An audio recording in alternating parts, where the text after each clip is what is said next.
नमस्ते सबैजनामा।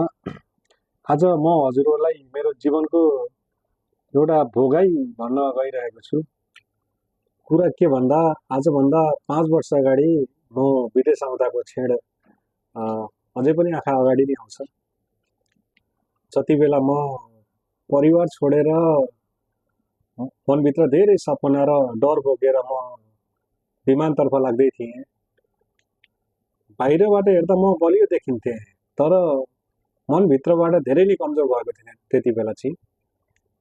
अनि त्यो दिन मैले बुझेँ कि विदेश आउन सजिलो रहेनछ, त्योभन्दा पनि आफ्नो मान्छेहरू छोडेर हिँड्दा साह्रै नै गाह्रो हुँदो रहेछ।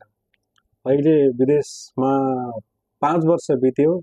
यो 5 वर्षमा धेरै कुरा सिकेँ अनि त्योभन्दा धेरै कुराहरू पनि गुमाएँ मैले।